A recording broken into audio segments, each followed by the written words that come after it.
Comme à l'habitude, notre webinaire va être enregistré. Donc, s'il y a des objections, dites-le tout de suite. On va également demander à tout le monde de fermer sa caméra puisque le webinaire sera retransmis ensuite sur notre chaîne YouTube. Ça convient bien à tout le monde. Donc, encore une fois, bienvenue à tout le monde. J'espère que tout le monde va bien. Sans plus tarder, pour pas trop prendre de temps, je sais qu'il y a beaucoup de monde aussi qui devait se joindre à nous aujourd'hui pour ce webinaire justement sur les risques d'inondation. Je vais en profiter tout de suite pour présenter d'abord Bernard Deschamps, qui est un étudiant au doctorat en sciences de l'environnement, co-dirigé par mon collègue Mathieu Boudreau, spécialiste en actuariat, et moi-même. Euh, Bernard, donc, est au doctorat en environnement à l'UQAM. C'est un expert aussi en assurance municipale. Il a plus de 35 ans d'expérience dans le domaine. Au cours de sa carrière, Bernard a piloté justement la création du Fonds d'assurance des municipalités du Québec, autrefois appelé la Mutuelle des municipalités du Québec, un assureur justement qui est spécialisé dans le domaine de la gestion et du transfert des risques municipaux. Bernard, tu détiens une maîtrise en administration publique de l'ENAP et également un certificat de deuxième cycle en comptabilité de l'Université Victoria, ainsi qu'un baccalauréat en sciences administratives de l'Université de Montréal et des HEC. Tu fais pas mal de choses, fait qu'avec un doctorat, tu vas avoir tout ce qu'il faut pour être effectivement quelqu'un, non seulement tu es déjà un expert, mais continuer aussi à développer ton expertise. Le travail que tu fais au doctorat porte justement sur le rôle des municipalités du Québec dans le partage du risque d'inondation. Mhm. Donc aujourd'hui, tu vas nous présenter justement un peu ton travail, mais surtout une réflexion plus généralement justement sur les risques d'inondation, c'est quoi les enjeux, etc. Donc, si tout va bien, on va démarrer on a déjà démarré l'enregistrement, tout va bien pour tout le monde, il n'y a pas d'objection. Fait que, on va laisser la parole à Bernard. Je vous rappelle simplement, Bernard va avoir à peu près 40-45 minutes de présentation. Après ça, on va avoir une période de questions. Soit vous ouvrez votre caméra et vous pouvez poser directement vos questions, soit vous pouvez également utiliser le chat pour les questions. Et encore une fois, merci beaucoup Bernard, merci à tout le monde d'être là et la parole est à toi. OK, merci. Je vais partager mon écran pour vous présenter quelques diapos. OK, parfait. Donc, bonjour à tous et merci d'être présents, là, et merci à Philippe et à toute l'équipe du risque pour me permettre, dans le fond, de partager mes réflexions là, sur comment on pourrait réduire le risque d'inondation au Québec. Je ne ferai pas durer le suspense bien longtemps. Selon moi, il est urgent de répondre à cette question-là parce que les dommages qui sont liés aux inondations sont en augmentation constante. Et je vais vous demander de faire un petit effort de concentration dès maintenant parce que ce que je m'apprête à vous dire, c'est probablement la partie la plus importante de la présentation. Donc, voici donc mon argumentation. L'augmentation des dommages causés par les inondations, c'est directement lié à la croissance de la population dans les zones inondables. Et cette croissance-là de la population dans les zones inondables, c'est la responsabilité des municipalités. Non seulement les municipalités ont intérêt à optimiser l'occupation du territoire, mais en même temps, ils ont très peu d'incitatifs à prioriser le risque d'inondation. Et selon moi, il y a comme une forme de conflit d'intérêts. Puis, pour répondre à la question comment réduire le risque d'inondation, il faut aussi réduire le conflit d'intérêts. Ensuite, on va prioriser la cartographie du risque, puis revoir nos pratiques en matière d'aménagement du territoire. Pour moi, c'est la réponse simple à une question qui est complexe. Comment réduire le risque d'inondation au Québec? Je pourrais arrêter ici, mais je suis certain que Philippe serait déçu, puis certainement aussi mes propos manqueraient de nuances parce que c'est beaucoup plus facile à dire qu'à faire. Avec l'ampleur des inondations récentes et les phénomènes météo extrêmes qu'on connaît depuis quelques années, phénomènes d'ailleurs qui viennent amplifier les conséquences des inondations, le sujet de qui est responsable de la réduction du risque et qui devrait payer pour les dommages est d'autant plus d'actualité. Dans le fond, c'est une question d'équité, mais aussi d'efficacité de l'utilisation des fonds publics.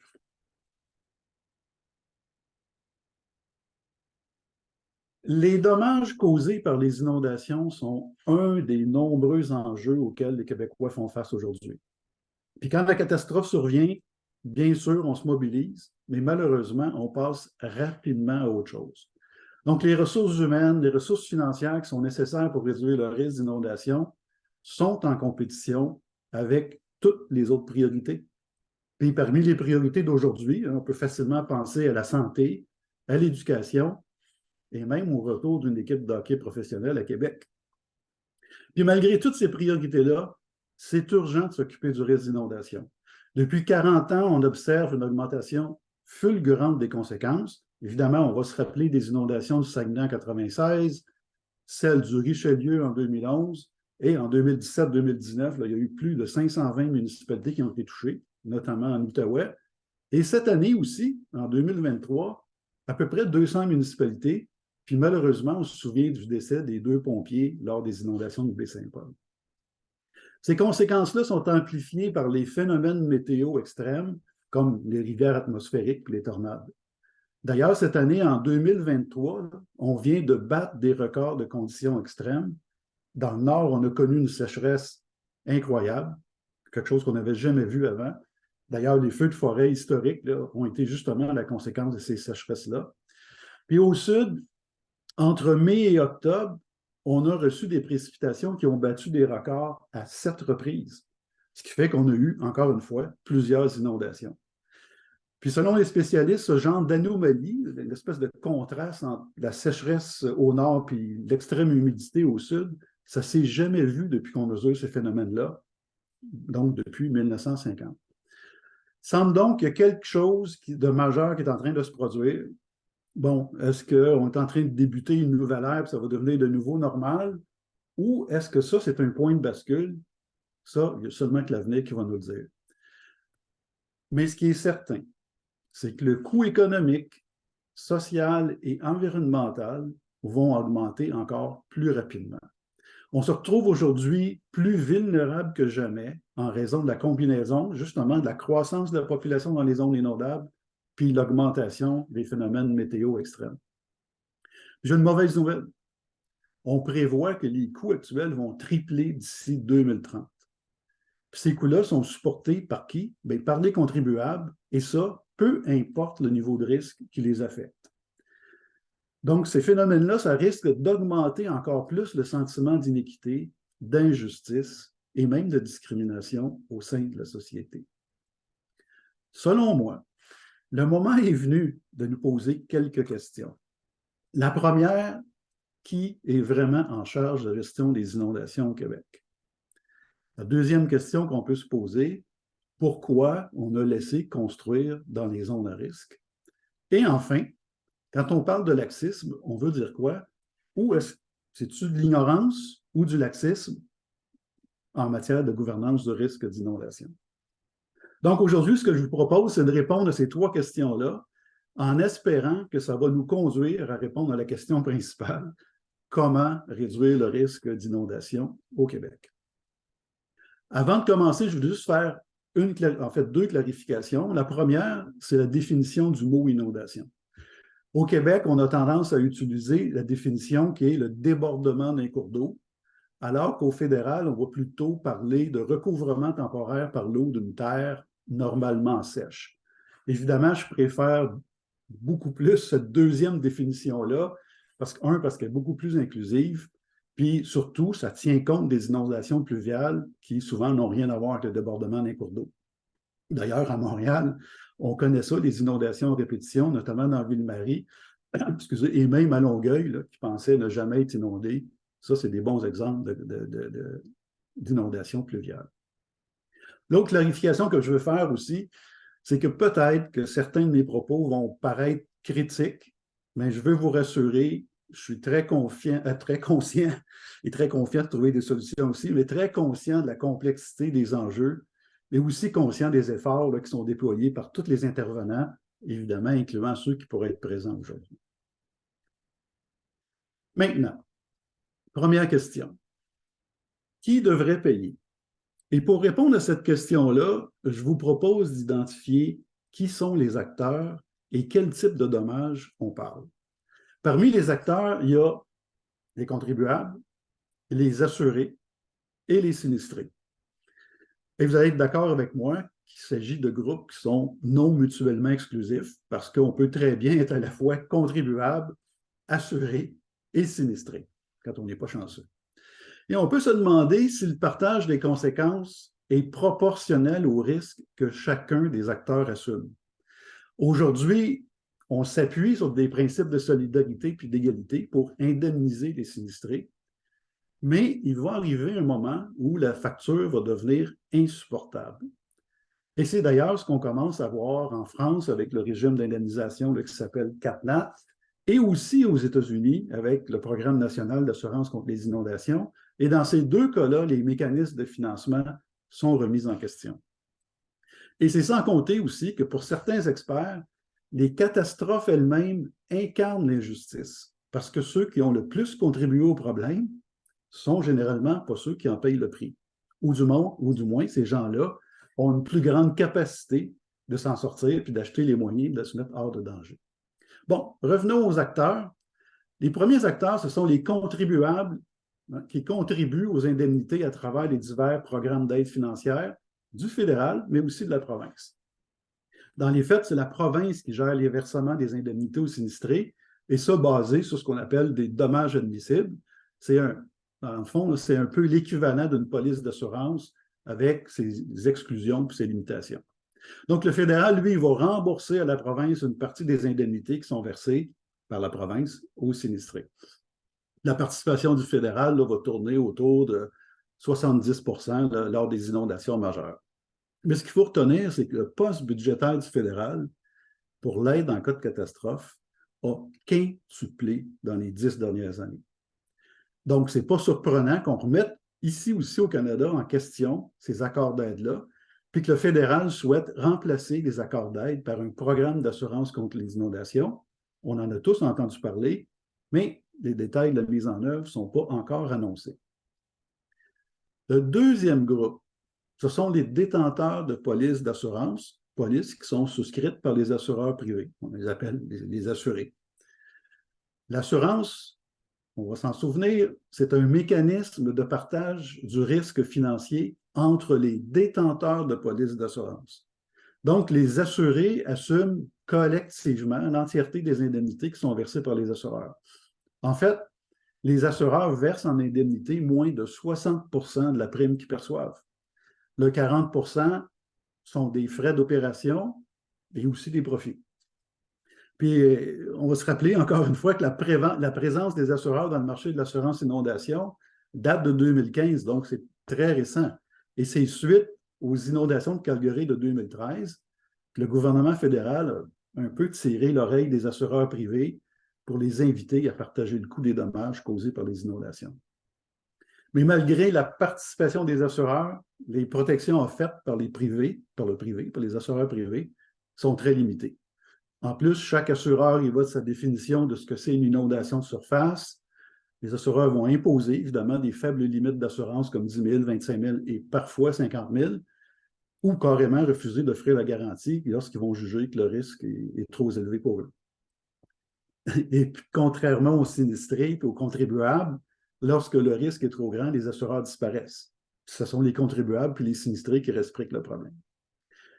Bon, selon moi, puis ça c'est un jugement, mais en matière d'inondation, les assurés, là, ça constitue un groupe en voie d'extinction, puis tenter de faire assumer le risque financier des inondations par le privé sans vraiment offrir une perspective de profit ou de rendement sur le capital, pour moi, ça relève de la pure fiction. En troisième lieu, ce sont les sinistrés. Sinistrés qui assument le reste de la facture, donc sinistrés qui assument ce qu'on appelle l'écart de protection, parce que dans ce cas-là, l'écart de protection est très important. Donc, tout ce qui n'est pas payé par les programmes d'aide ou encore par les assureurs sont assumés par les sinistrés. Mais non seulement ils assument cet écart-là, mais également tous les autres types de dommages psychosociaux, dommages aussi importants, sinon plus, parce qu'ils sont souvent invisibles. Puis on va y revenir. Bon, justement, quand on parle de dommages, on parle de quoi? On pense bien sûr au coût des dommages matériels directs, comme les dommages aux bâtiments puis aux infrastructures. Mais il faut aussi inclure dans les dommages indirects font référence aux interruptions d'activité économique comme les pertes de salaire, les pertes de productivité. Puis un exemple d'interruption d'activité, c'est le bris des chaînes d'approvisionnement. Et encore une fois, l'exemple le plus éloquent, ce sont les inondations survenues en Colombie-Britannique en 2021, qui a causé la fermeture des chemins de fer, de la route transcanadienne et même de l'oléoduc Transmountain. Puis une étude justement récente, là, par suite de ces inondations-là, a établi une distribution des dommages directs et indirects. Et je vous présente ça pour illustrer un petit peu la participation de chacun des acteurs. Sur des dommages totaux estimés à 14 milliards, selon l'étude, 5 des dommages étaient assurés et 35 des dommages assurables n'étaient pas assurés, ce qui nous amène à 40 49 du 14 milliards sont des dommages causés aux infrastructures, donc généralement pas assurables. Et le 11 restant, ce sont des dommages indirects qu'on appelle essentiellement liés à des pertes de salaire qui sont généralement non plus pas assurées. Il faut se rappeler qu'une partie de ces coûts-là est assumée par le fédéral, encore une fois via les accords d'aide en cas de catastrophe. Et dans sa mise à jour économique et budgétaire, le directeur parlementaire du budget a prévu un montant supplémentaire de 5 milliards de dollars, en plus des quelques milliards qui sont prévus annuellement, pour sa part dans les coûts de rétablissement qui découlent des événements de 2021 en Colombie-Britannique. C'est probablement la goutte qui a fait déborder le vase, puis qui nous amène vers un régime d'assurance plutôt que des accords d'aide. En lien avec les dommages directs, j'ai pensé pertinent de partager des résultats partiels des travaux que j'ai effectués ce printemps sur des facteurs contributifs aux dommages par l'eau. Vous avez ici, dans la section bleutée, une liste de 7 facteurs qui provient d'une liste de 40 facteurs identifiés et hiérarchisés par 45 experts que j'ai interviewés. Je vais essayer de garder ça simple. Et ces experts-là sont des experts du domaine de l'assurance, de l'intervention après sinistre et de divers métiers spécialisés là, en estimation des dommages. Donc, je vais vous lire ces facteurs-là qui sont présentés dans le tableau et je vais vous demander de faire un petit exercice, soit celui de trouver le point commun entre chacun des facteurs. Le premier facteur, celui-là, il est facile, c'est la simple présence d'un bâtiment dans une zone inondable. Évidemment, si le bâtiment est là, c'est un facteur contributif au dommage. Le deuxième, c'est le temps de réponse des mesures d'urgence suite à une catastrophe. En troisième lieu, on a la présence ou l'absence, puis le type d'occupation d'un sous-sol, parce qu'on sait que quand il y a des inondations, évidemment, c'est le premier touché, ce sont les sous-sols. Ensuite de ça, on a l'application des codes et des normes de bâtiment. On a la conception et l'entretien du réseau d'égouts et d'aqueducs d'une municipalité, l'aménagement du terrain ou les normes d'aménagement de terrain pour tenir compte de la pente, de la minéralisation du sol et aussi tous les systèmes de captage de l'eau de pluie.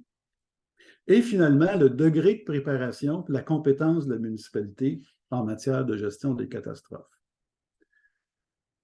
Ce qui est intéressant avec cette liste des 7 facteurs-là, c'est pour ça que j'ai choisi de vous la présenter, c'est qu'ils font partie des 10 facteurs les plus importants sur les 40 identifiés par les experts.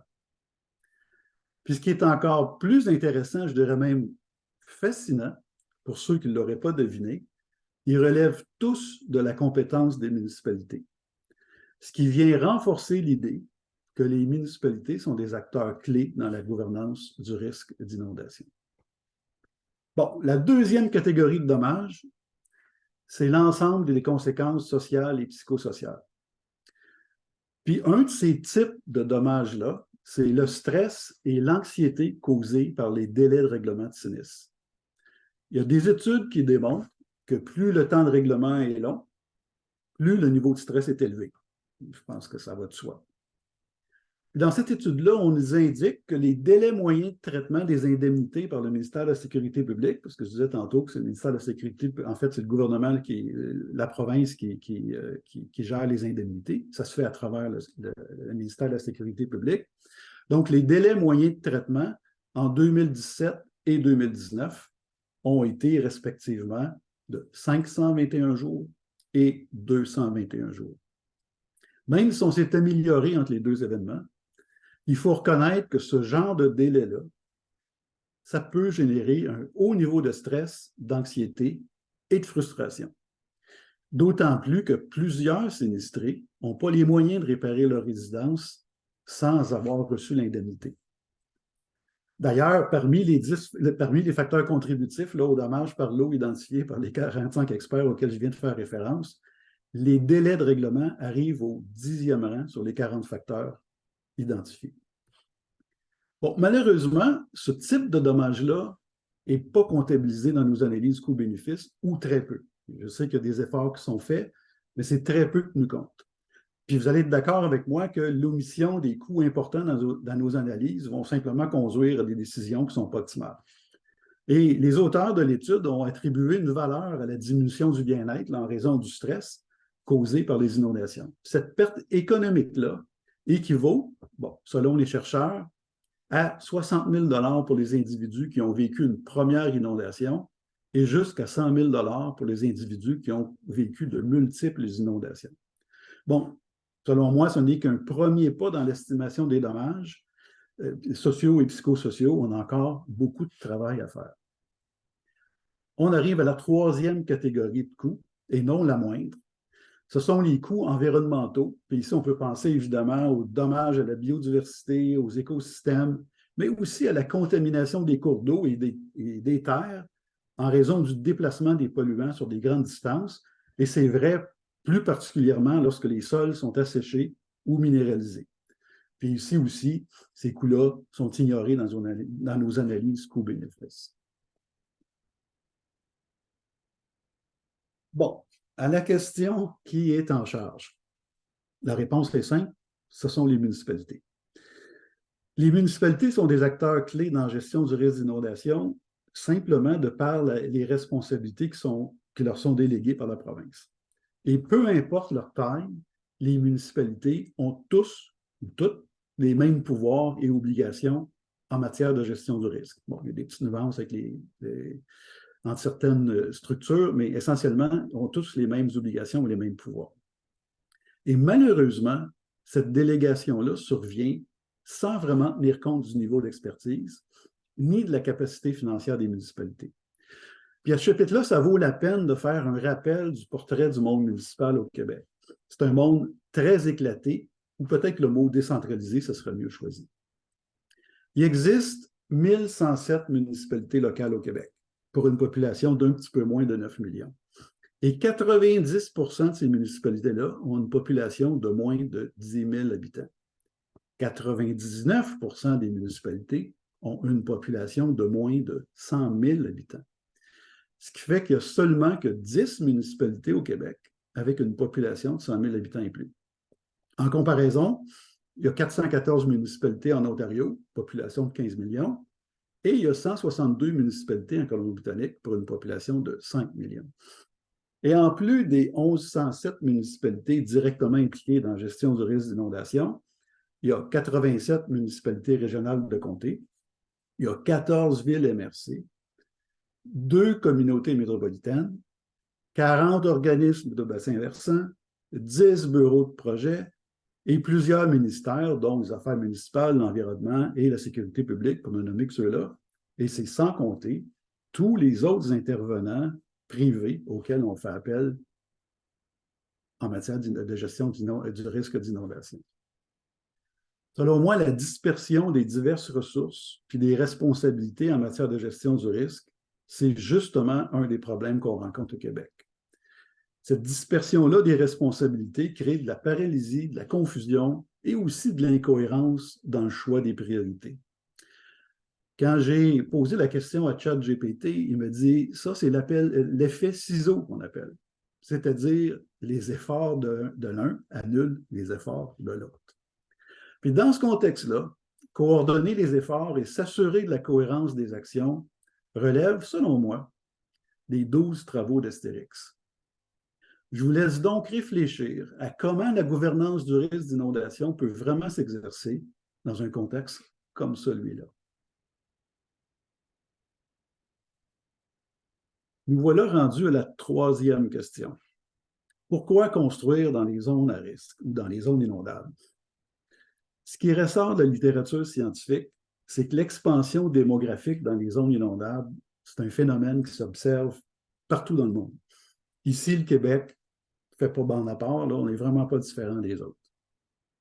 Une étude publiée en 2022 démontre qu'entre 1985 et 2020, la population mondiale a augmenté de 60%. Donc, on est passé de 5 milliards à 8 milliards environ.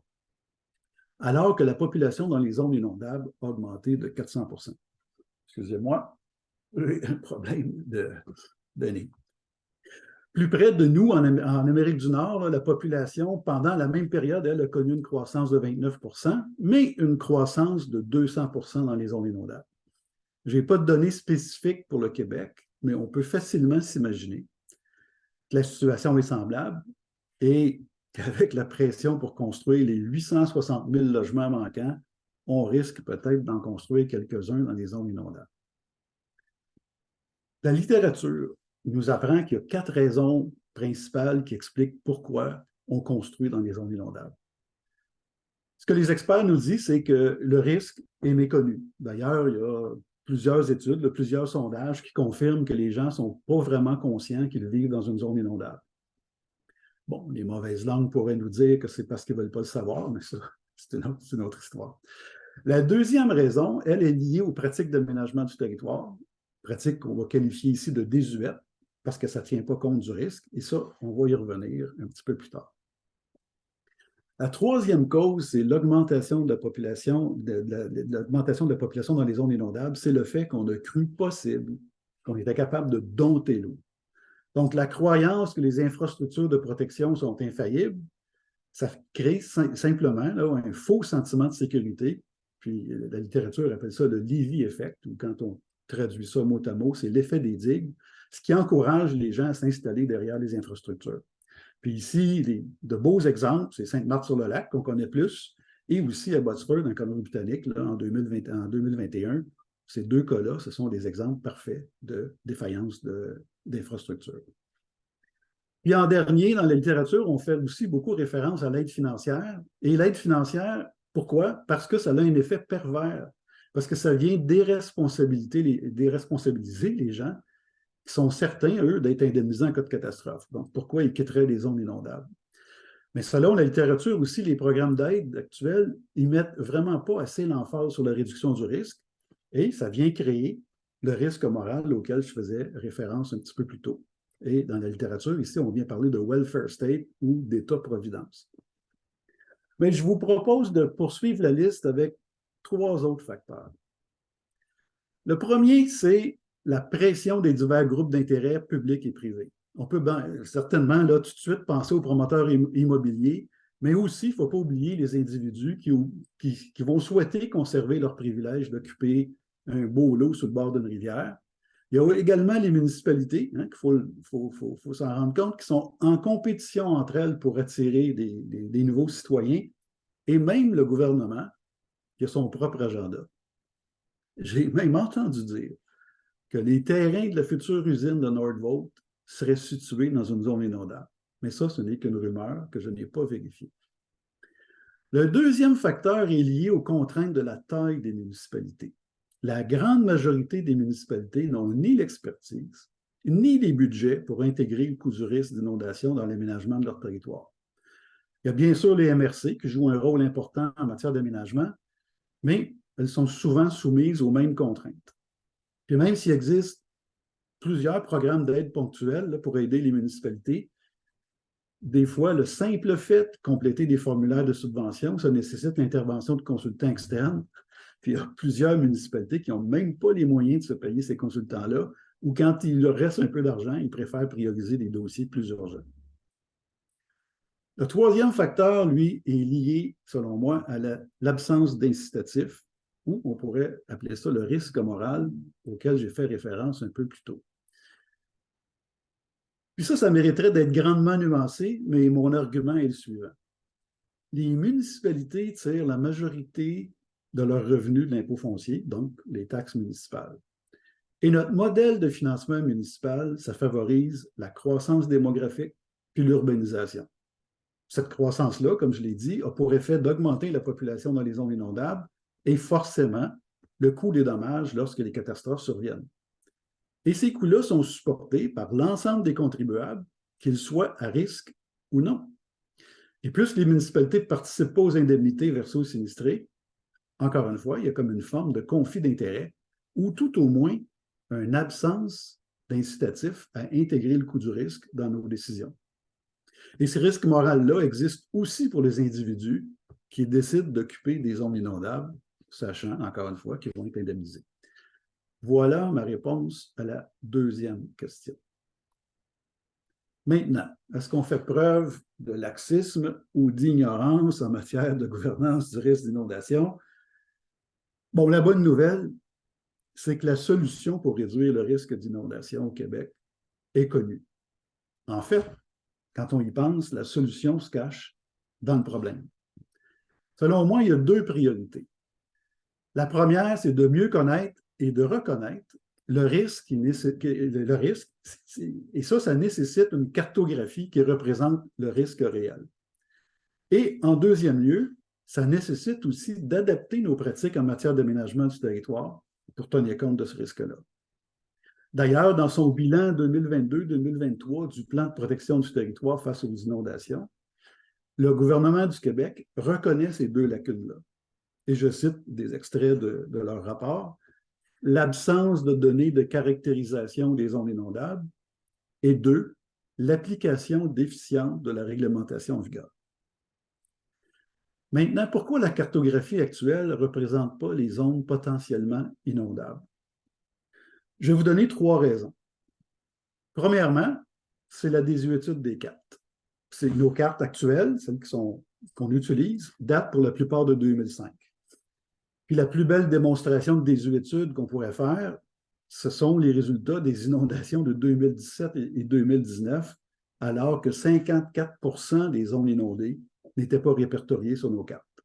Puis pour corriger la situation de la désuétude des cartes, en 2022, le gouvernement a retiré la responsabilité de la cartographie aux municipalités pour la confier essentiellement à deux groupes distincts.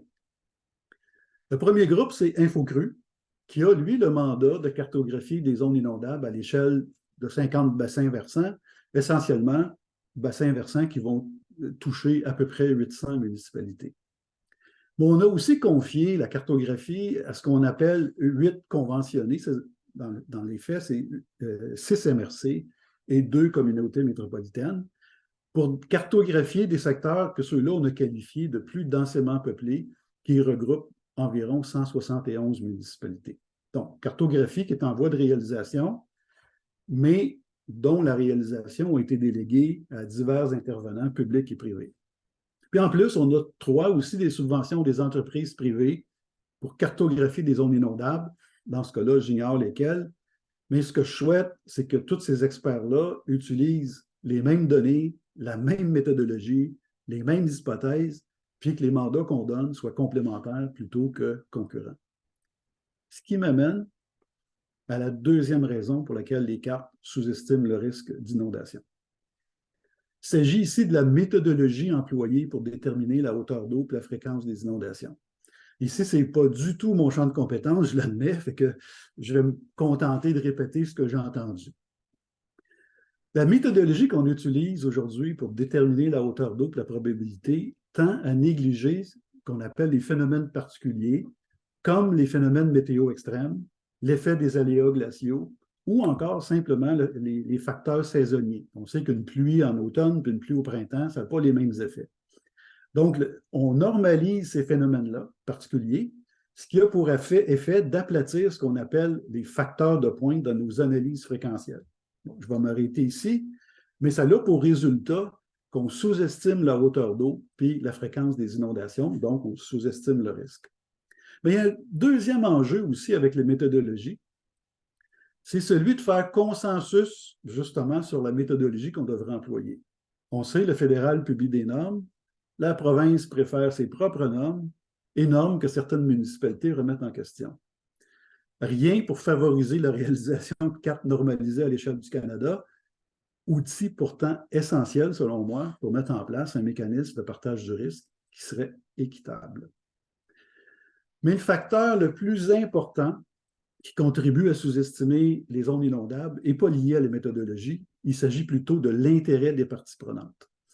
Avec la croissance démographique, excusez-moi, l'urbanisation et les phénomènes météo extrêmes, on peut poser l'hypothèse, avec un haut niveau de certitude, que les nouvelles cartes auront pour effet d'élargir les zones inondables existantes. Et cet élargissement-là des territoires inondables va avoir des conséquences sur la valeur actuelle et future des lots qui vont se retrouver tout à coup dans les zones inondables. Et ça risque de faire des mécontents, notamment des promoteurs immobiliers qui vont voir la valeur de leur projet diminuer. Puis au Québec, on a de beaux exemples de la réaction possible des promoteurs avec les cas allégués d'expropriation déguisée. Il y a aussi des citoyens qui vont voir leur résidence perdre la valeur sans compter qu'ils risquent d'être plus assurables. Puis pensons aussi aux créanciers hypothécaires qui vont voir la valeur de leurs créances diminuer. Au final, c'est la municipalité qui risque de perdre beaucoup en raison de la baisse de la valeur foncière, mais aussi en raison du mécontentement des citoyens. Donc, il va falloir être très créatif dans la manière de déployer ces nouvelles cartes-là et surtout supporter les municipalités qui vont être les plus impactées. On est rendu aux stratégies de réduction du risque d'inondation. J'ai regroupé sous la rubrique aménagement du territoire 3 outils, 3 instruments dont disposent les municipalités pour réduire le risque. Bon, il y a certains d'entre vous qui vont me dire que ce n'est pas de l'aménagement du territoire, j'en conviens, mais ce sont des stratégies de réduction du risque qui sont intimement liées aux décisions d'aménagement. Parce qu'il faut reconnaître que l'aménagement du territoire, c'est un exercice complexe et le problème provient du fait qu'on doit arbitrer entre plusieurs priorités, hein, les avantages économiques du développement, le bien-être individuel, puis aussi la réduction du risque d'inondation. Donc, c'est un exercice complexe d'équilibriste, mais dans lequel, selon moi, il manque une composante importante aujourd'hui, la prise en compte du coût des dommages causés par les inondations. Donc, en premier lieu, les normes de construction, puis la réglementation, et ce sont des outils qui peuvent contribuer à réduire le risque, puis aussi favoriser la résilience des bâtiments. Et je vous rappelle que les normes et codes du bâtiment est l'un des 10 premiers facteurs contributifs aux dommages, selon les experts que j'ai interviewés au printemps dernier. D'ailleurs, il y a des organisations comme Architecture sans frontières et le Centre intact d'adaptation au climat qui ont produit des fiches qui expliquent clairement et simplement comment on peut rendre nos bâtiments plus résilients, et ça, à peu de frais. Pour moi, c'est une belle opportunité pour les municipalités d'intégrer cette connaissance-là dans la réglementation, puis les municipalités pourraient aussi réfléchir à intégrer une série de règlements, bon, sur la présence ou l'absence d'un sous-sol puis leur occupation, l'installation de pompes de submersion, les clapets anti-retour, les drains français, l'élévation du rez-de-chaussée et même réglementer l'aménagement du terrain. Et tant que ces mesures-là d'atténuation puis de réduction du risque ne sont pas obligatoires, bien, les contribuables vont continuer de payer pour des dommages qui auraient pu être évités. Et vous connaissez le ratio qui dit que chaque dollar investi en prévention réduit le coût des dommages par 6. En deuxième, je voulais revenir aussi sur la protection par les infrastructures comme les digues et les barrages. Clairement, c'est un moyen de réduire le risque, on l'a déjà prouvé, mais aussi, force est de constater que séparer les humains de l'eau, ça a ses limites. Encore une fois, Sainte-Marthe-sur-le-Lac et Abbotsford sont des beaux exemples. Puis le malheur, c'est que les digues et les autres infrastructures, encore une fois, ça entraîne un faux sentiment de sécurité et ça favorise l'occupation dans les zones à risque. Bon, aujourd'hui, on tente de prioriser un type d'aménagement qui est fondé plus sur la nature, plus sur l'intégration des solutions naturelles et qu'on veut redonner à l'eau son espace. Je pense que c'est excellent, c'est super, mais c'est loin d'être facile à faire quand le territoire est déjà densément occupé. Je vous ai mis une petite photo ici. Ce n'est pas facile à voir parce qu'elle est petite, mais je vous ai mis une petite photo ici qui est un exemple d'aménagement aux abords du fleuve Guadalquivir, à Cordoue, en Espagne. Fleuve là, qui traverse plusieurs municipalités, dont Séville, et qui déborde très régulièrement. Et à Cordoue, on a décidé d'aménager le bord de la rivière en parc, mais on l'a aménagé par étage. En fait, là, vous en voyez 2, mais il y a 3 étages, et qui, en temps normal, évidemment, est un parc superbe. Puis accessible à tout le monde, mais quand il y a débordement de la rivière, l'eau peut aller en quelque part, puis elle peut être plus facilement évacuée sans causer de dommages. Ce qui nous amène à la relocalisation. Lorsque le risque est trop élevé, il faut repenser l'occupation du territoire et relocaliser les gens. C'est une excellente stratégie, notamment pour les zones à plus haut risque. Mais la relocalisation, c'est aussi complexe. Trouver des nouveaux lots qui vont faire le bonheur des relocalisés, c'est pas toujours facile pour une municipalité. Puis établir le prix de rachat de l'immeuble est encore moins. C'est sans compter que l'acceptabilité sociale de ce que ça nécessite, alors qu'on va devoir trancher sur quel immeuble on rachète, puis quel immeuble on laisse aux abords de la zone inondable qu'on a déterminée. Puis au Québec, à ma connaissance, il n'y a pas vraiment une politique ou une stratégie de relocalisation. Souvent, on va relocaliser à la pièce, ce qui va créer des communautés un peu gruyères, qu'on appelle, et ça va certainement compliquer le travail de la sécurité civile quand on va devoir intervenir pour évacuer les gens pendant les inondations. Mais pour inciter les gens à quitter les zones à haut risque, le gouvernement du Québec, lui, a choisi de réduire les indemnités prévues à son programme d'aide en imposant ce qu'on appelle une limite à vie aux victimes d'inondations. Bon, ça vise à décourager à reconstruire dans les zones inondables, c'est bien, mais c'est loin d'être suffisant parce que les indemnités qui sont offertes sont très limitées et que la relocalisation se fait sur une base volontaire. En matière de gouvernance du risque d'inondation, est-ce qu'on fait face à du laxisme ou à de l'ignorance? Je vous laisse en juger. On va conclure sur une citation qui, je crois, résume très bien l'enjeu du conflit d'intérêts et de l'inéquité. Je vous laisse donc quelques secondes pour lire la citation de Lalouf et Fontan.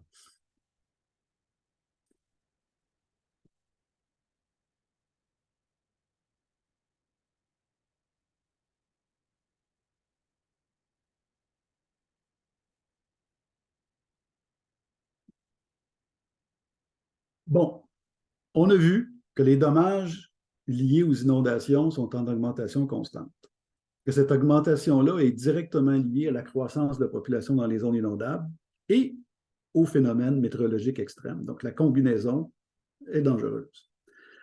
Cette croissance-là dans les zones inondables, c'est la responsabilité des municipalités. Non seulement les municipalités ont intérêt à optimiser l'occupation du territoire, mais encore une fois, elles ont très peu d'incitatifs à prioriser le risque d'inondation. Et pour réduire le risque d'inondation, il faut réduire le conflit d'intérêts.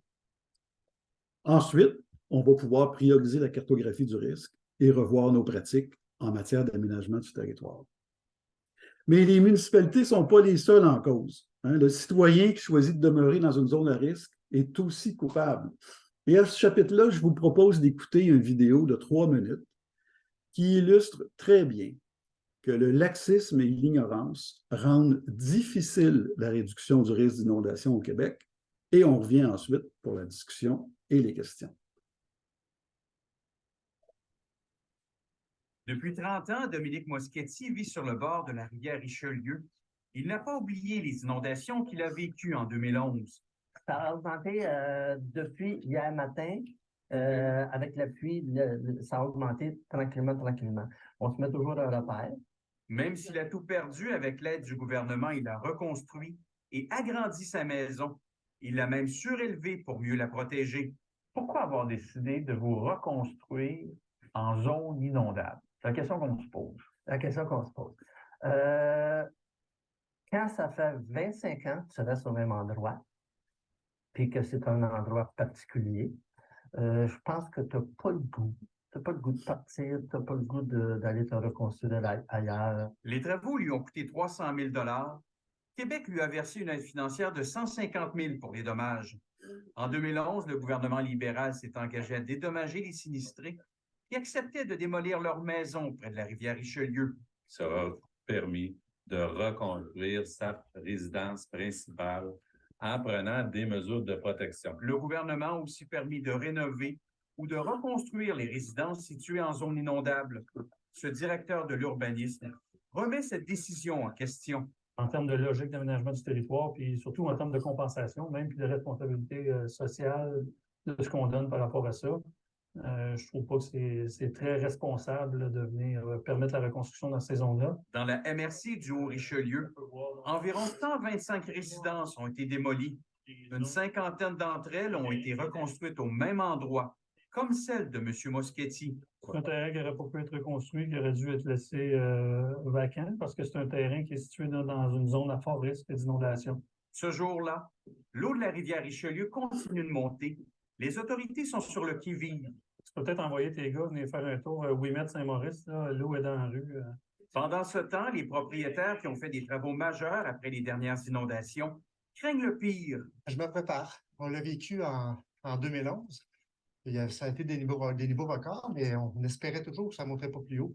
On s'est fait prendre. Est-ce qu'on devrait permettre à des gens comme vous, soit de construire, de rénover ou de reconstruire des maisons? Il devrait avoir un plafond, à la limite. Si les gens veulent reconstruire à l'intérieur du plafond qu'ils vont avoir une fois dans leur vie, je pense que c'est légitime.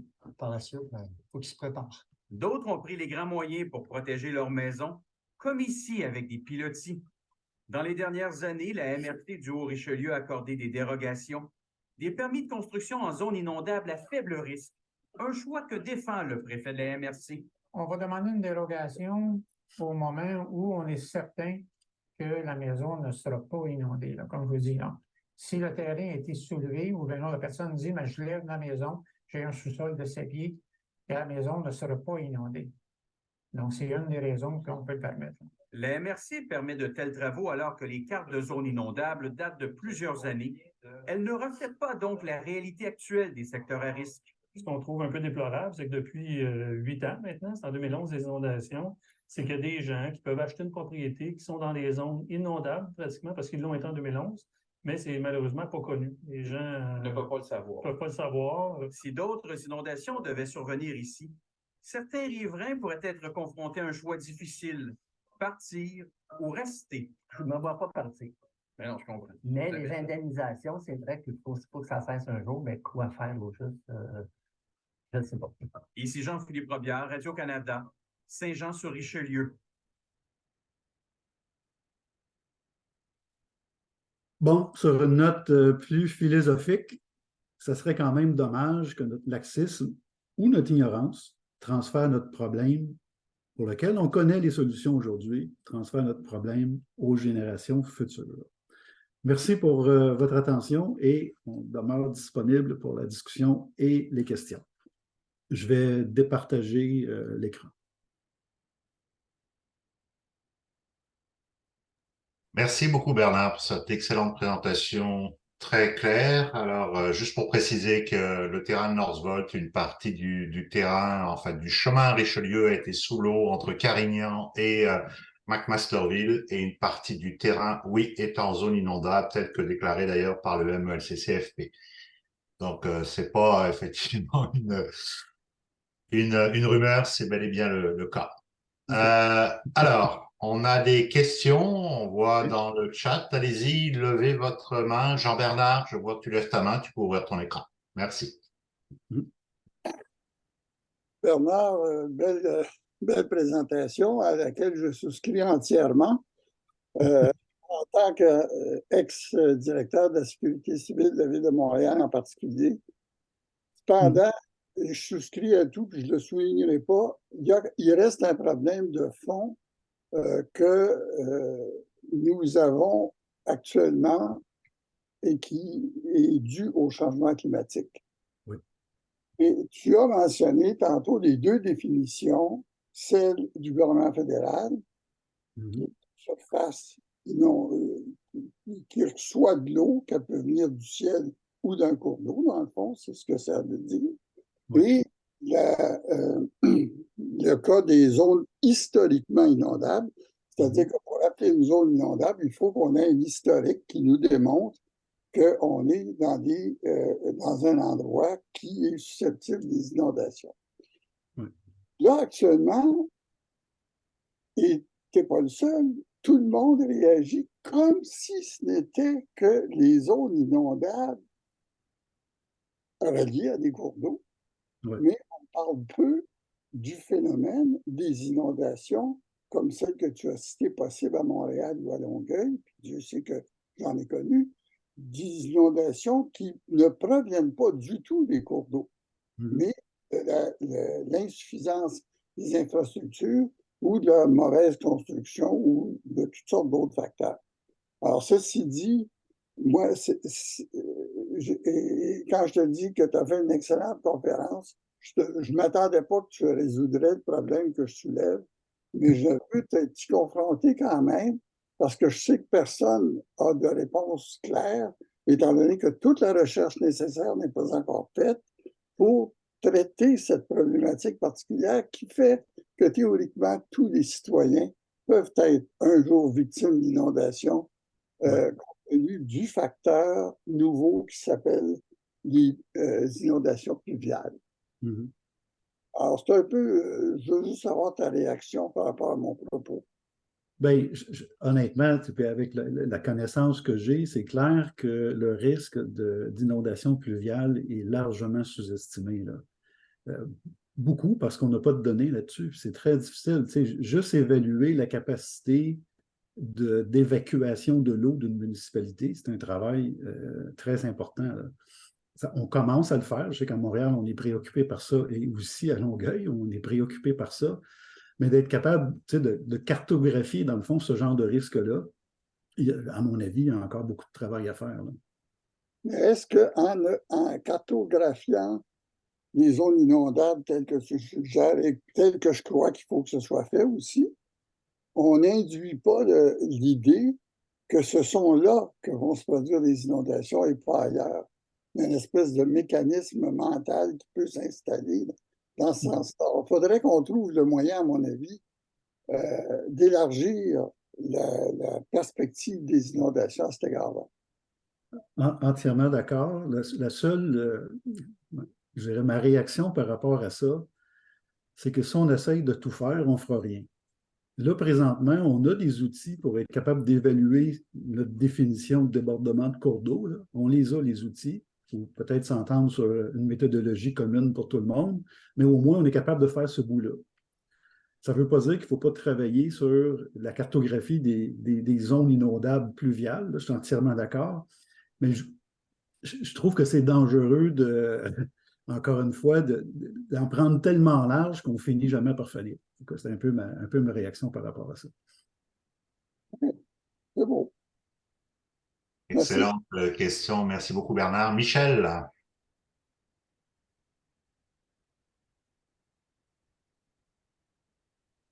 Voilà. Alors, Monsieur Gachon, vous êtes chanceux d'avoir un étudiant comme ça avec vous. Franchement, je suis estomaqué, agréablement surpris de l'ampleur de la présentation et la justesse de la présentation que tu as faite. Bernard, on se tutoie parce qu'on se connaît déjà. Je veux juste appuyer le propos. En fait, tout a été dit et vraiment, c'est un vaste chantier là, qui doit être entrepris. Puis tout part d'abord de l'appréciation qu'on fait des aléas d'inondation. Et il faut que ce soit global et puis il faut que ce soit juste et réaliste aussi. Il faut se poser la question à savoir si la méthodologie qui est employée pour évaluer les aléas, donc le niveau d'eau atteint avec une crue, puis la fréquence qu'on lui attribue, ils sont corrects. Et puis, il se pourrait, et même, je l'affirme, que dans le passé, cette méthodologie-là a pu être laxiste. Parce que c'était difficile de reconnaître l'ampleur réelle des aléas et de se mettre les yeux en face des trous, autrement dit. Puis, on n'a qu'à prendre l'exemple des aléas glaciaires, les embâcles, les débâcles, qui causent la majorité la majorité des dommages d'inondation au Canada sont causés par les phénomènes glaciaires. On vit dans un pays nordique. Mais la méthodologie employée pour cartographier les zones inondables n'a pas de clause spécifique pour les aléas glaciaires. C'est quand même incroyable.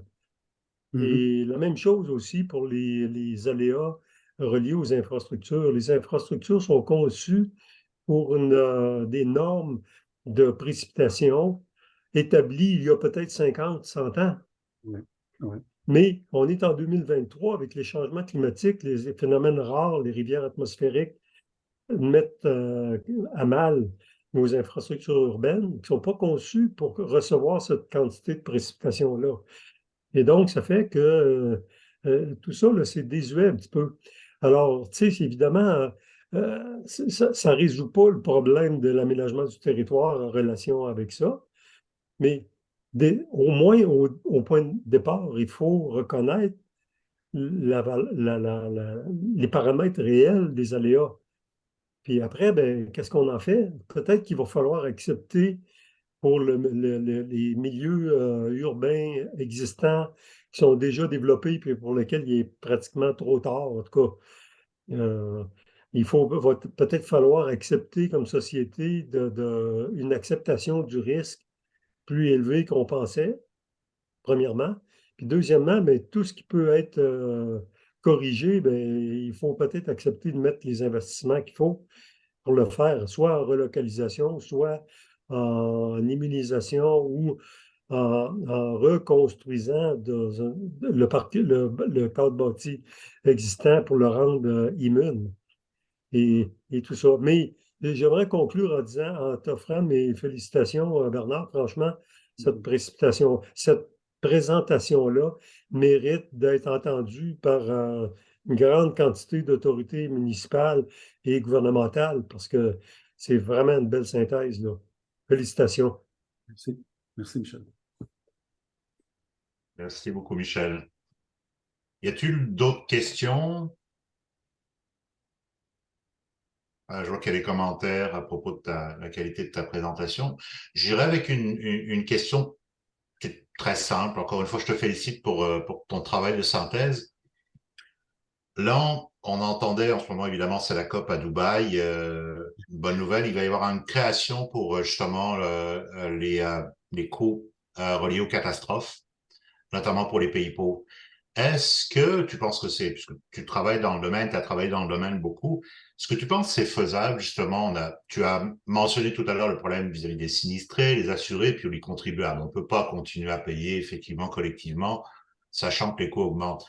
Est-ce qu'on ne devrait pas se créer, justement, à l'échelle québécoise ou canadienne, un fonds d'indemnisation, mais véritablement, notamment pour les personnes les plus vulnérables, parce que ça va être un enjeu de plus en plus important. Est-ce que tu penses que c'est faisable ici au Québec, dans le contexte législatif ou, je dirais, politique qu'on a, ou c'est vraiment une utopie? On parle d'indemnisation pour les fonds, pour les pays en développement, mais pas pas le cas des pays développés comme le nôtre. Qu'est-ce que tu penses de cette idée-là? Bien, c'est exactement ce que le fédéral est en train d'essayer de faire. Tu sais, tantôt, je l'ai présenté comme étant un remplacement des accords d'aide, mais essentiellement, leur programme d'assurance qu'ils veulent mettre en place, c'est destiné aux gens qui sont les plus à risque. Comment ça va être financé, ça, encore une fois, là, je ne le sais pas. Mais moi, ma première réaction, ma critique par rapport à ça, c'est que c'est bien beau un fonds d'indemnisation, mais si on ne règle pas le problème à la base, ça va continuer de coûter plus cher. Puis ma réaction à l'annonce du programme du fédéral, c'est qu'on peut bien transférer les dollars d'un compte à un autre, mais si on ne réduit pas le risque, ben, ça va continuer de coûter la même chose. C'est pour ça que même dans la littérature, c'est assez éloquent, assez évident.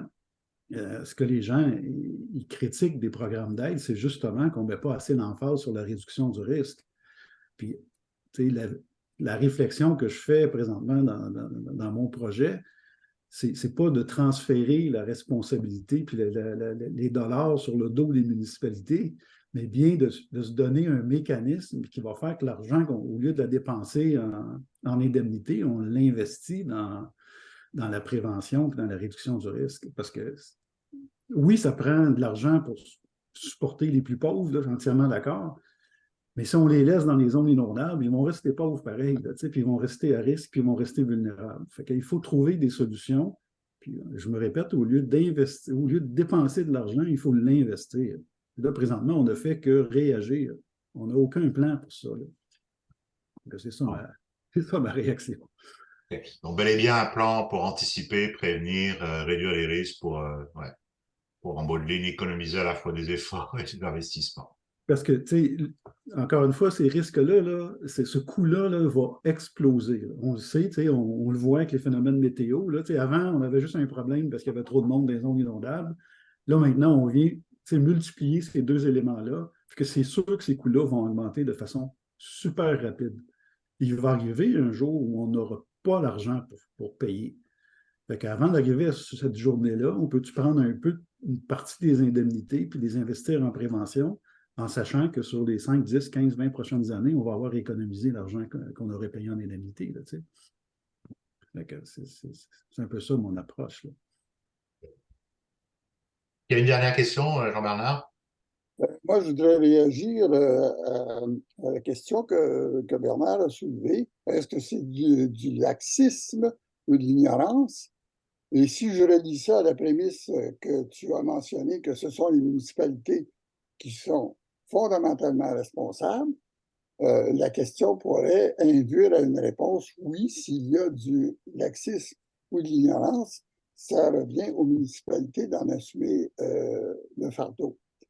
Cependant, mon expérience me dit ceci, et tu l'as illustré, ça c'est une partie de la réponse. Il y a au Québec une négligence politique grave à restructurer le monde municipal. Ça a été fait dans d'autres provinces canadiennes, ça a été fait dans d'autres pays. Et nous nous retrouvons avec des municipalités dont une bonne partie est couverte est assez de taille assez importante pour avoir la masse critique nécessaire, pour avoir les ressources pour faire face à leurs responsabilités, et d'autres qui sont trop petites et de trop faibles ressources. Et j'en ai des exemples patents qui ont été tout simplement illustrés par les médias ou par des conférences, etc. Et moi, je pense que la première responsabilité, c'est que le gouvernement doit mettre ses culottes. Il a essayé de les mettre au début des années 2000 et il a reculé 2 ans plus tard. Après, à Montréal, on s'est retrouvé avec une municipalité fusionnée et après ça, on s'est retrouvé avec l'équivalent de 34 municipalités, c'est-à-dire 19 arrondissements puis d'autres municipalités défusionnées. Alors, il y a une négligence de ce côté-là. L'autre problème, c'est qu'on force par des lois coercitives le domaine de la police, donc la criminalité, le domaine de l'incendie, mais quand on arrive au domaine de la gestion des risques, de la sécurité civile et de tout ce qui touche le plus grave qui arrive aux citoyens, c'est on vous donne la responsabilité, mais il n'y a aucun caractère coercitif dans les lois, sinon des forts incitatifs, et ce sont plutôt des législations déclaratoires et non pas des législations qui forcent vraiment. Puis les grosses villes, évidemment, sont responsables. La plupart du temps, ont bien pris et prennent encore bien leurs responsabilités au Québec. Mais le problème, c'est toute la population des plus petites municipalités qui n'est pas capable de tirer son épingle du jeu et qui induit le phénomène dont Philippe parlait tantôt, des gens de plus faibles moyens qui sont obligés de faire face à des situations sans même ce support municipal. Oui. Mm-hmm. Oui. Alors, moi, ma réponse, c'est de dire oui, il y a du laxisme, de la responsabilité, mais pas nécessairement et exclusivement relié aux municipalités en elles-mêmes. Je suis entièrement d'accord avec toi. C'est sûr que, encore une fois, ce que je voulais démontrer, c'est qu'on a quand même délégué aux municipalités une responsabilité, puis pour avoir côtoyé des municipalités pendant plus de 25 ans, là, c'est clair qu'on ne leur a pas donné les moyens de faire ce qu'il fallait faire. Mais en même temps, il faut les inciter à le faire. Il faut trouver un mécanisme qui va leur permettre justement de reprioriser ce risque-là. Puis c'est là qu'on est rendu. Puis si on ne fait pas ça, ben, on va encore en parler dans 20 ans. Il y a peut-être une solution simple à court terme, c'est tout simplement d'utiliser la structure des MRC qui, elle, est en place et permet de regrouper de plus petites municipalités et de leur imputer la nécessité, la responsabilité de faire face à cette responsabilité-là. Alors, je pense qu'à ce moment-là, on aurait un bon pont sans faire des réformes à tout casser ou des législations à tout finir. Oui, non, je ne pense pas qu'on ait besoin, puis je ne veux pas m'étirer là-dessus, là, je ne pense pas qu'on ait besoin de changer la structure légale là, du monde municipal. Là, on a tout ce qu'il faut. Là. Puis quand on a besoin de faire des petits ajustements, c'est assez facile à faire. À mon avis, le problème n'est pas là. Le problème, c'est dans la capacité. Puis qu'est-ce qu'on fait? Prenons l'exemple, là, je pense que le plus beau problème qu'on va rencontrer dans les prochaines semaines, prochaines années, je ne sais pas quand est-ce que les CAP vont être publiés, ça va être justement l'impact de ces zones inondables-là sur la valeur foncière. Mais on fait quoi, là, si un coup qu'on fait ça, là, puis qu'on dit à la municipalité, tu n'as plus le droit de construire là, tu n'as plus le droit d'octroyer de permis. Ben oui, mais là, on fait quoi avec ça? Comment on compense la municipalité pour ces pertes-là? C'est ça. Et à mon avis, le problème est là. Ça se passe au niveau des MRC, mais MRC n'a pas plus les moyens. C'est les 14 et les 15 municipalités les plus pauvres qui sont regroupées. Ils n'ont pas plus les moyens que les autres. Là. On a un petit peu plus. Ben, un peu, oui, non. Ils ont plus les moyens d'embaucher, d'avoir de l'expertise, etc. Là, ça, je suis entièrement d'accord. Oui, je vais m'arrêter là parce que je pourrais jaser de ça longtemps. Alors, je vais lire les derniers commentaires dans le chat, puis on va laisser la dernière question à Rivlin. Donc, en plus de l'aménagement du territoire, il ne faut pas oublier aussi la gestion de l'eau sur l'ensemble du bassin versant, parce qu'il y a aussi des problématiques qui sont plus sur la gestion dans sa globalité, à la fois de l'eau, puis des usages qu'on en fait aussi à l'échelle des bassins versants. La notion de l'espace de liberté aussi, qui est souvent oubliée, qui est parfois aussi une solution, pas nécessairement dans tous les cas, évidemment. Des exemples aussi qu'on a, notamment dans la rivière Quaticook ou ailleurs au Québec. La SCQ, donc Architectes sans frontières aussi travaille présentement sur des projets justement là-dessus pour des aménagements résilients, etc. Donc il y a quand même des initiatives. Encore une fois, c'est peut-être pas à la grandeur du Québec, mais intéressant sur lequel on doit capitaliser. Puis une réflexion avant de laisser la parole justement à la dernière question, c'est comment partager ce que tu viens de nous dire. Ces réflexions et à qui les partager. Je pense que déjà, bon, il y a notre webinaire est sur le...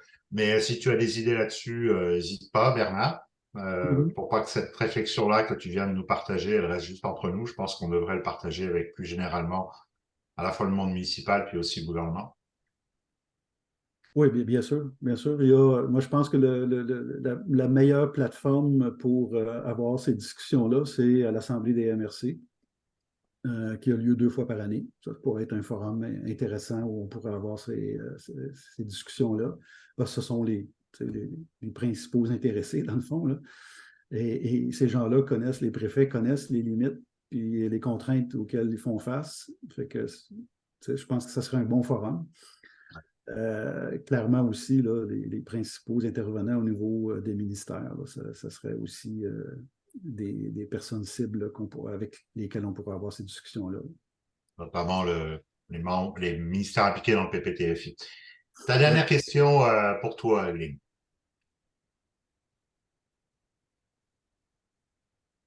Oh, merci beaucoup, Bernard, pour cette brillante présentation. Je me sens toujours particulièrement touchée parce que je suis dans les zones inondables, donc c'est toujours un peu... tu connais mon histoire, Bernard. Mais ma question, c'est justement, est-ce que tu sens au niveau municipal une certaine ouverture? Parce qu'on a parlé beaucoup de prévention, donc on sait que c'est la clé, finalement.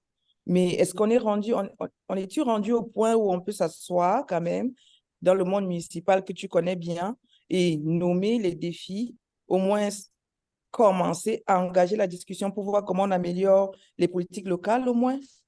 Comment est-ce qu'on remonte au niveau provincial ou fédéral? Est-ce qu'on est ouvert au débat où c'est tellement émotif, il y a beaucoup de conflits?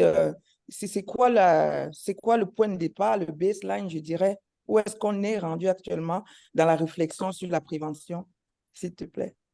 Bien, je pense que ça demeure, là, c'est vraiment un jugement de valeur, là, ça n'a rien à voir avec la science, là, mais c'est juste une question de priorité. Puis quand tu n'es pas obligé de faire quelque chose, ben, tu le fais plus tard. Hein? On le sait, quand on fait le doctorat, là, le prochain examen, c'est là-dessus qu'on planche, puis on laisse d'autres choses de côté. Puis, les municipalités agissent de la même façon. Ces gens-là sont pris avec des millions de petits problèmes quotidiens qu'il faut qu'ils règlent, parce que quand ils ne règlent pas, ils se font accoster sur le bord du trottoir par Madame Chose qui lui dit « Hey, Vous n'avez pas ramassé mes vidanges hier. Là, fait que, il faut, pour que ça se fasse, il faut que ça devienne comme une obligation. Je n'aime pas tellement ce mot-là, mais il faut que ça fasse partie des réflexions. Fait que s'ils ne participent pas au coup, ben, c'est difficile de mettre ça dans son budget parce qu'ils n'ont pas de raison de le mettre dans le budget. Moi, je pense que le nœud du problème est là. Le jour où tu sais que ça fait, dans les budgets municipaux, là, ils en mettent de l'argent pour l'aménagement du territoire. Bien, on pourrait mettre le même argent pour réduire justement le risque d'inondation. Si on est obligé de le faire, on va le faire. Puis on va l'intégrer. Et là, les discussions vont avoir lieu. Moi, je ne le reproche pas ça parce que je sais que c'est compliqué dans le monde municipal. On leur a dompé là, des millions de responsabilités depuis 30 ans avec très peu de moyens. Ça, je l'ai entendu là, des centaines de fois dans mes discussions avec eux. Mais si ça ne fait pas partie, là, on le met dans la loi, mais qu'il le fasse pas, c'est pas grave. Mais si on le met dans le coût puis dans le budget, ça va se faire. Mais pour le mettre dans le budget, il faut trouver des moyens de compenser les municipalités qui vont perdre. Il y a des petites municipalités là, au Québec là, qui sont essentiellement toutes en zone inondable. Mais si on les empêche de développer, c'est quoi? Qu'est-ce qu'on leur offre en retour? Il faut penser à ça. Parce que sinon, ça ne se fera pas. Ouais. Est-ce qu'un outil simple comme les planifications stratégiques, par exemple, est-ce qu'ils y pensent? Des petites étapes comme intégrer cette problématique-là au moins dans la planif stratégique des municipalités, est-ce que c'est quelque chose qu'ils ont déjà engagé? Peut-être, je ne sais pas. Honnêtement, Émilie, je ne sais pas au niveau des municipalités. C'est sûr que les municipalités qui sont inondées, ça se parle au conseil municipal, ça c'est certain. Mais on passe à autre chose ensuite. Parce qu'on n'a pas besoin de payer quand ça arrive. C'est plate, là, il y a beaucoup de gens qui sont mobilisés pendant un certain temps. Ça entraîne clairement des coûts pour la municipalité.